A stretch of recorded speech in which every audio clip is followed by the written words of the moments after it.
Irmãos, nós precisamos entender que a coisa mais importante dessa vida são os nossos relacionamentos. O primeiro relacionamento, irmãos, mais importante é o nosso relacionamento com o Senhor.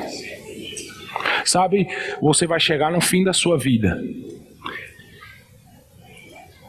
E se você não tiver construído relacionamentos durante a sua vida,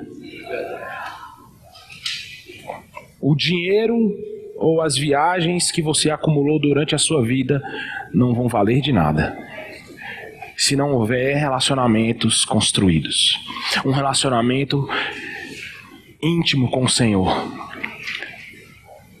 Um relacionamento com os seus pais. Um relacionamento com os filhos. Um relacionamento com o seu cônjuge. Um relacionamento com os irmãos da igreja. E relacionamentos com as pessoas aí fora. E o que eu percebi, irmãos, é que quando nós estamos reunidos enquanto igreja, é muito difícil de nós nos relacionarmos, porque são muitas pessoas. Mas depois que nós reformulamos esses pequenos grupos, os grupos de discipulados, por segmento, implementamos e temos lutado para implementar a cultura do discipulado, irmãos, eu tenho percebido uma outra alegria na face dos irmãos. Amém. Sabe por quê? Porque relacionamentos estão sendo construídos. E isso é maravilhoso. E eu digo mais, existem muitas pessoas aí fora, que o que elas mais querem é se relacionar. Tu és o meu amor, ó Rei Criador do meu ser, e só teu grande amor levou-me a ti, Senhor, mudou o meu viver.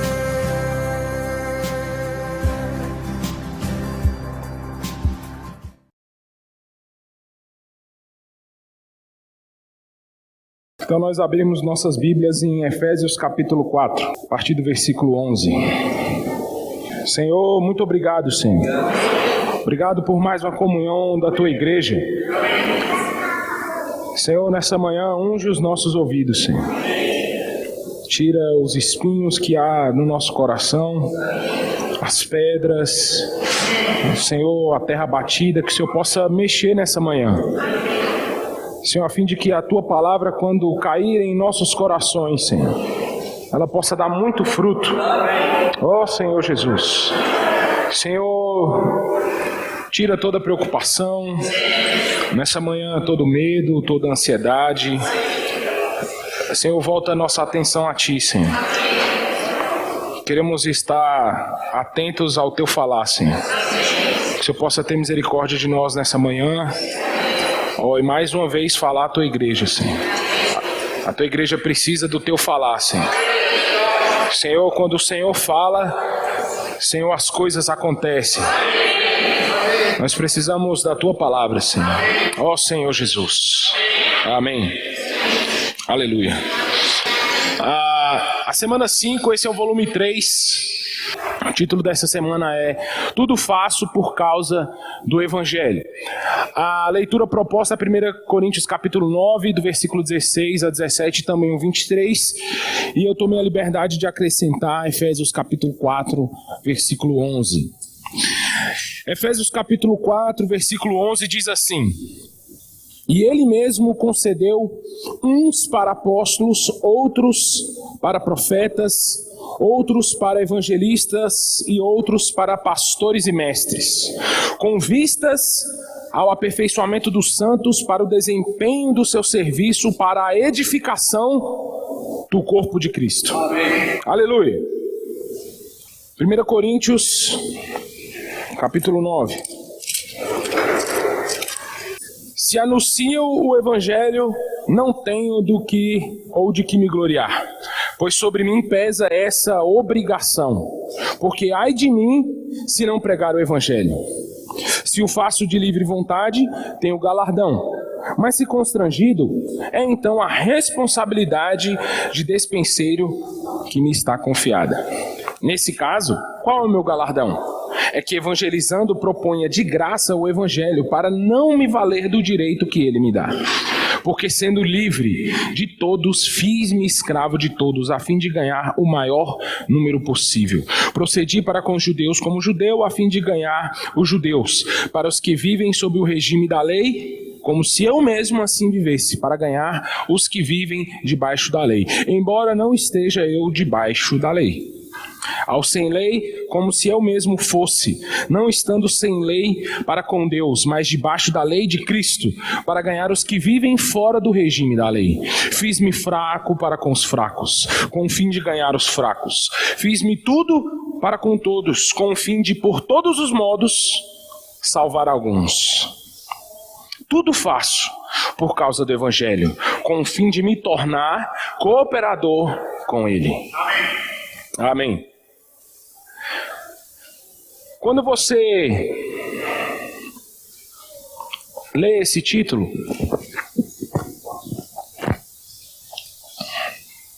tudo faço por causa do Evangelho. Duas perguntas se sobressaem. A primeira delas é: pelo que é que você tudo faz? E a segunda é: o que é o Evangelho? Tente sondar o seu coração e ver o que você mais gasta energia, pelo que você tudo faz. Boa parte da humanidade tem feito tudo o que pode para ganhar dinheiro.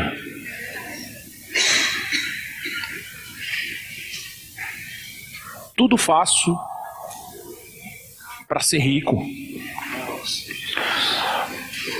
A outra parcela, para os solteiros ainda, aqueles que estão apaixonados, que ele faz tudo pela pessoa amada. Mas Paulo diz: tudo faço por causa do Evangelho. E quando ele fala tudo, é tudo mesmo. E o que é o Evangelho? De maneira simples, irmãos, o Evangelho são as boas novas. Quando você não tinha o Senhor, você estava destinado à perdição eterna, estava sob a maldição eterna. E um dia, o Evangelho, as boas novas, as novidades chegaram até você por meio de Cristo Jesus. Você foi salvo por crer que Ele, Cristo, é Filho de Deus e Ele é seu Salvador e também agora o seu Senhor. Quando você recebeu Cristo como Filho de Deus, a vida dele, por meio da fé, entrou no seu espírito amortecido e agora você tem vida. Amém. Amém. Isso é parte do Evangelho. Isso é a parte do Evangelho em que Deus se apresenta para você como Salvador. Só que agora você tem uma vida com Deus. E nessa vida com Deus, Ele se apresenta para você como o seu Senhor. E ter Deus como Senhor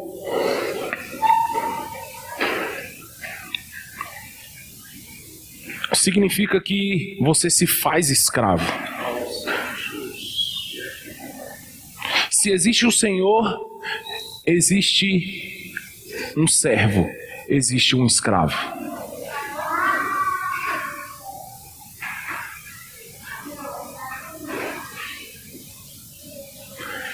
E há 2 semanas, na lição da escola bíblica, eu falei sobre o aspecto do corpo de Cristo enquanto igreja. A igreja como corpo de Cristo. E o ponto central daquela lição foi o senhorio de Cristo. Porque se existe um corpo, existe um cabeça. E o cabeça do corpo, que é a igreja, é Cristo. Isso é muito simples de entender, mas é muito difícil de ser vivido. Porque o seu braço não tem vontade própria. As suas pernas não têm vontade própria. Todos os seus membros, eles obedecem rapidamente ao comando da cabeça.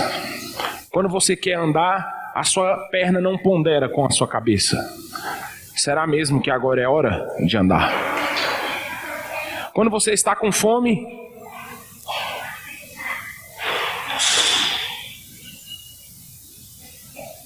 a sua mão não pondera e fala com você: ei, lembra que você está de dieta.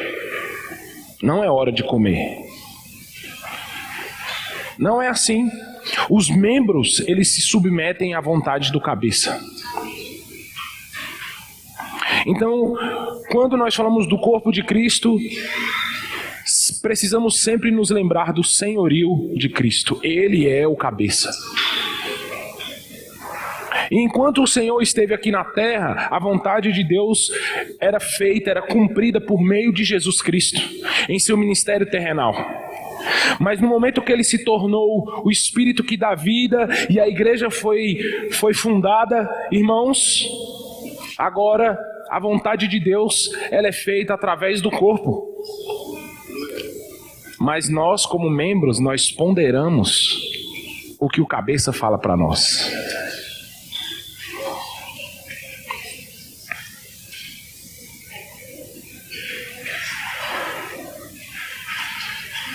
Então, quando você recebe o Senhor pela primeira vez, você desfruta do aspecto de Deus como seu Salvador. Mas agora, na sua carreira cristã, você precisa aprender a se submeter a Cristo e tomá-lo como o seu Senhor, e você sendo servo.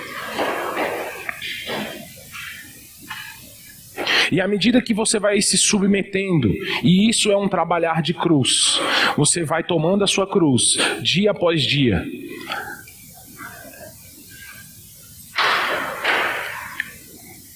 Eu imagino Deus olhando para uma mão que não toma a cruz e outra mão que toma a cruz.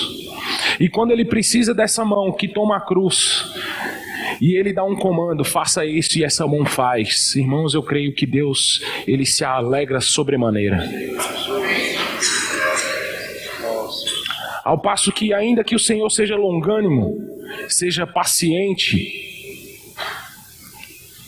ele não se alegra quando um membro pondera com ele. Porque ele tem uma vontade. Imagina o cabeça: eu quero fazer isso, mas eu não posso, porque a minha mão não permite. E essa mão pode ser eu e você, nos recusando ao senhorio de Cristo.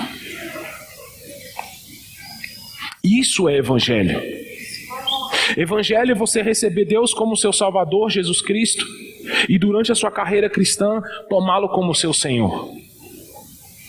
E a vida de Deus vai crescendo dentro de você até que você se torne um filho maduro, de acordo com Romanos capítulo 8.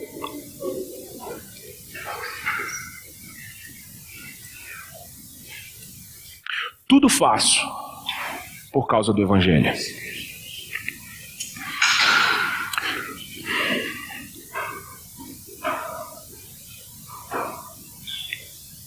Quando você lê Efésios capítulo 4, versículo 11, essa é uma porção que eu acrescentei como versículo e porção-chave, mas eu acrescentei por conta da necessidade da nossa localidade, da igreja no Gama. Eu pergunto para você, quando você lê Efésios capítulo 4, versículo 11, fala que ele mesmo concedeu para a edificação da igreja, ele fala que ele concedeu uns para apóstolos. Irmãos, na igreja nós temos apóstolos?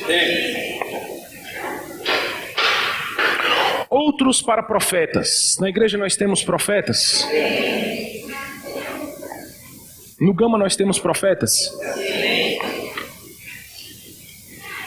Outros para evangelistas e outros para pastores e mestres. No Gama nós temos mestres? O que falta na igreja no Gama?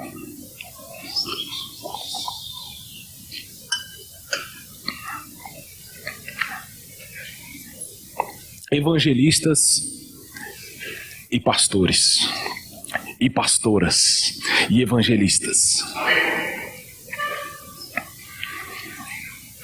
Por isso eu acrescentei Efésios capítulo 4, versículo 11. E evangelista e pastor, dentro do encargo dessa semana, irmãos, são os despenseiros de Deus. São os mordomos de Deus. Os evangelistas, aqueles que pregam o evangelho para aqueles que ainda não receberam o Senhor, inclusive para aqueles que estão dentro da igreja. Quem tem ouvidos para ouvir o que o Espírito diz às igrejas, que ouça. E os pastores para servir o alimento aos servos. Então, tanto pastores quanto evangelistas, eles são aqueles que administram as insondáveis riquezas de Cristo, para distribuir àqueles que ainda não receberam a Deus como Salvador, e também para ministrar alimento e riquezas para aqueles que ainda estão na trajetória de desfrutar e experimentar Cristo como Senhor.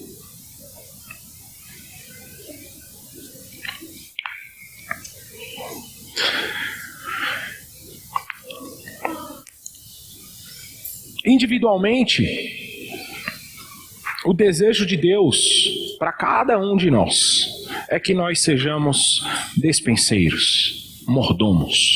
Amém. Coletivamente, o desejo que Deus tem para nós é que nós sejamos corpo de Cristo. Amém.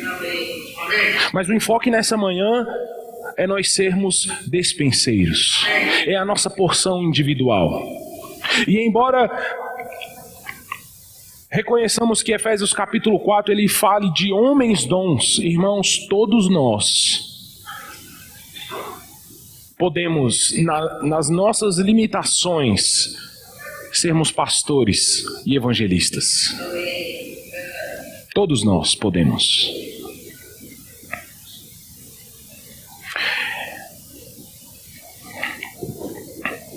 Ó Senhor Jesus.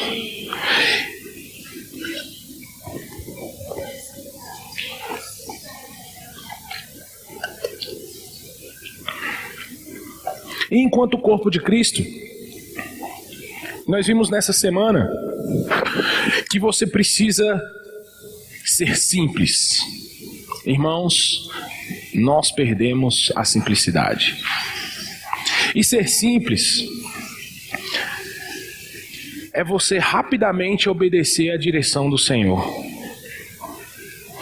Nós nos tornamos exímios questionadores. Tudo que chega a nós não damos resposta ao Senhor. Nós primeiramente vamos considerar, nós vamos ponderar. E isso de uma maneira geral. Às vezes o Senhor fala individualmente com você, no seu trabalho, na sua faculdade, aonde você está, e você se recusa a obedecer, porque você pondera. Perdemos a simplicidade, precisamos retomar a nossa simplicidade. Consequentemente, a nossa obediência.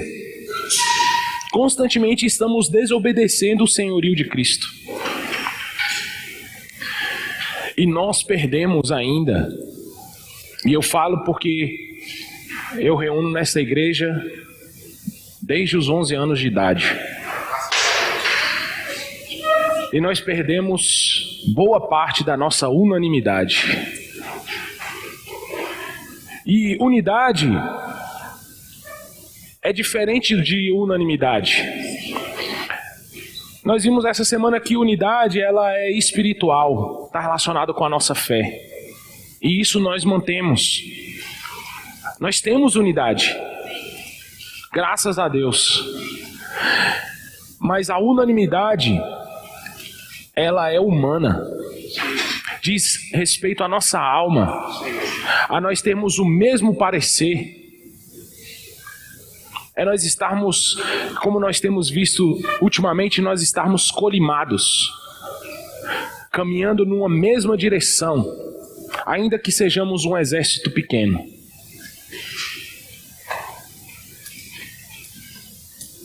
O problema está na nossa unanimidade.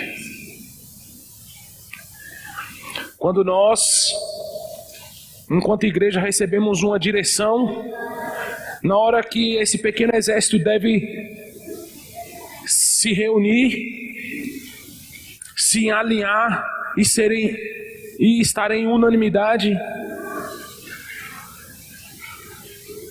nós nos dispersamos. E o resultado é que o corpo de Cristo não avança.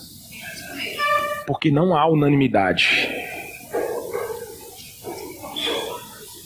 Hoje nós vivemos em uma sociedade extremamente polarizada.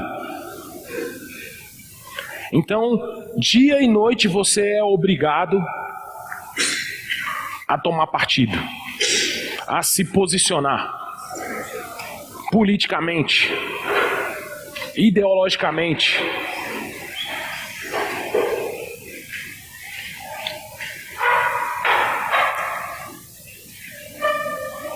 E eu não vejo problema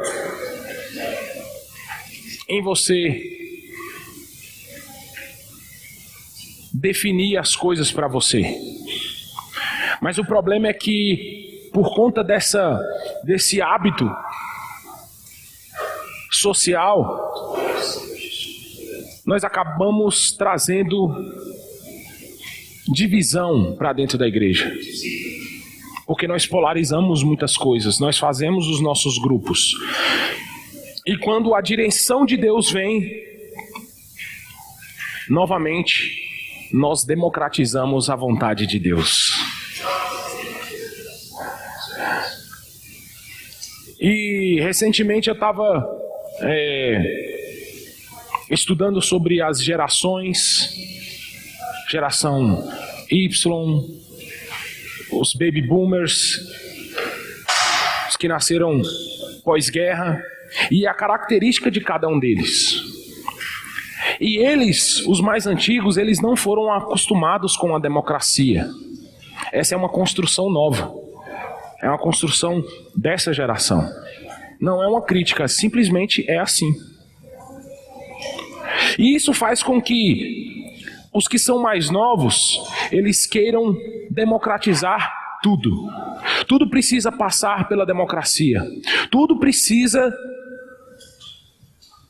ter debate. Para que ou por unanimidade ou por maioria decidamos qual é a direção. É dito que a democracia é o pior, ou melhor, é o melhor dos piores. Mas isso é para a geração que está aí fora. Porque para nós, que temos um Senhor, não há democracia. E isso é difícil para entrar na nossa mente. Porque nós queremos democratizar até a vontade de Deus. É assim que Deus disse? Será que é assim mesmo? Nós ponderamos. O reino encolhe. O corpo de Cristo não avança. Porque nós não reconhecemos o senhorio de Cristo. Precisamos retomar a nossa simplicidade, retomar a nossa obediência, retomar a nossa unanimidade. E assim, irmãos, embora sejamos um exército pequeno, quando o nosso comandante, ele der voz a nós, quando ele der comando a nós e nós formos simples, obedientes e unânimes, irmãos, nós faremos um estrago no reino das trevas. o evangelho ele vai avançar, o corpo de Cristo ele vai andar. Tudo porque nós obedecemos. E graças a Deus, irmãos, que constantemente nós temos mudado na igreja no Gama, amém? E eu fico muito feliz por isso, irmãos. Hoje alguns itens foram alterados na igreja já há algum tempo. E talvez você já não sinta mais a diferença.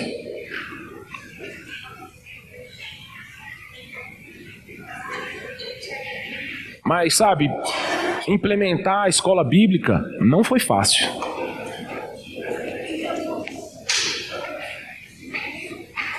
Nós colocarmos o partir do pão uma vez ao mês, não foi fácil.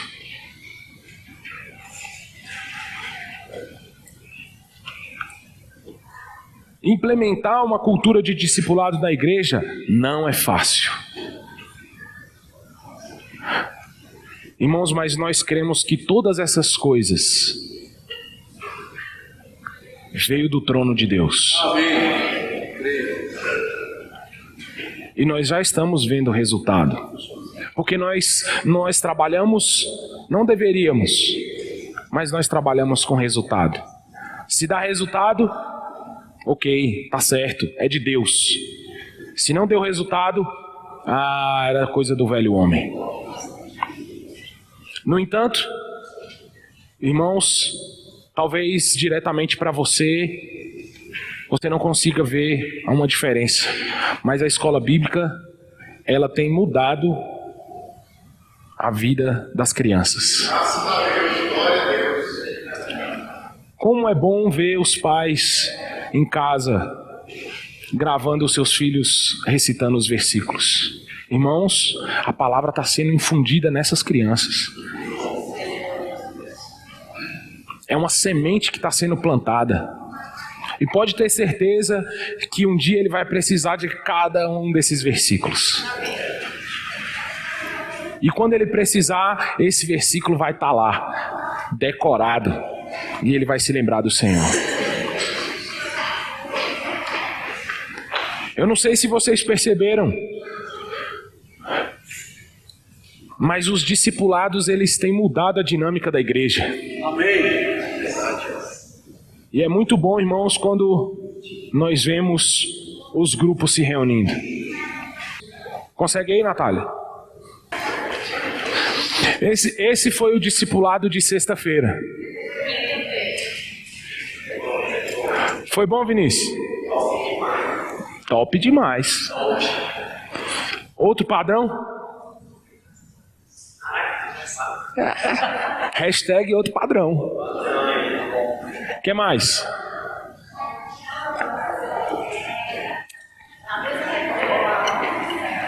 Olha os meninos participando do discipulado. Muito legal.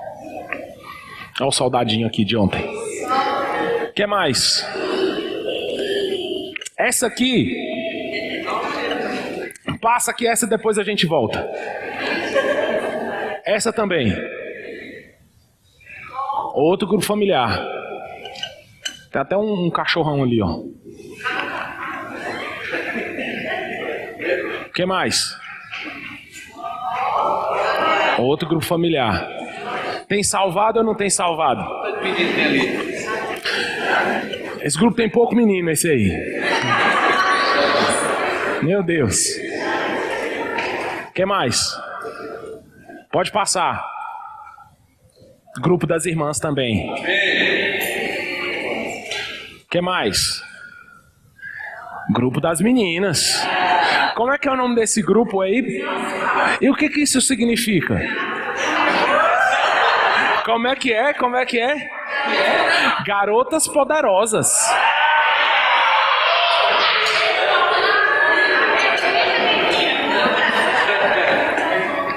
O que mais? Ó. Ó o Marquinho ali. Ó. Temos mais? Eita, esse grupo aqui, irmãos, nós temos grupo até dos irmãos da melhor idade. Muito bom. Mais algum? Ah, tem o grupo familiar do Pastor Natal. Grupo familiar não. Grupo de discipulado. Irmã Raimundinha. Olha o Tonzinho ali. Muito bom. Nanato. Muito bom. O que mais? Olá, grupo familiar também. Amém? Aleluia. O André está menor ali, né? Eu acho que ele está maior agora. O que mais? Isso. Amém. Irmãos, glória a Deus pelos grupos de discipulado da igreja. Sim. E ainda tem mais. Tem outros grupos ainda. O meu grupo de discipulado, por exemplo, nós sempre esquecemos de tirar foto. Mas o grupo está acontecendo. Essa reunião, inclusive lá em casa, tem reunião essa semana do grupo de discipulado. Vamos tirar foto. Fábio, não é verdade? Vamos tirar foto. Irmãos, nós precisamos entender que a coisa mais importante dessa vida são os nossos relacionamentos. O primeiro relacionamento, irmãos, mais importante é o nosso relacionamento com o Senhor. Sabe, você vai chegar no fim da sua vida. E se você não tiver construído relacionamentos durante a sua vida,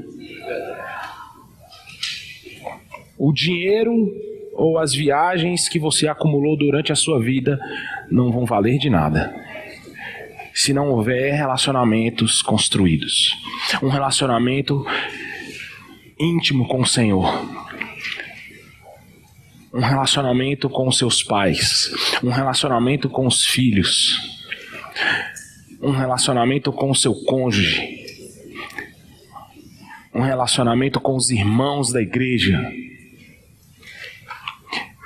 E relacionamentos com as pessoas aí fora. E o que eu percebi, irmãos, é que quando nós estamos reunidos enquanto igreja, é muito difícil de nós nos relacionarmos, porque são muitas pessoas. Mas depois que nós reformulamos esses pequenos grupos, os grupos de discipulados, por segmento, implementamos e temos lutado para implementar a cultura do discipulado, irmãos, eu tenho percebido uma outra alegria na face dos irmãos. Amém. Sabe por quê? Porque relacionamentos estão sendo construídos. E isso é maravilhoso. E eu digo mais. Existem muitas pessoas aí fora, que o que elas mais querem é se relacionar.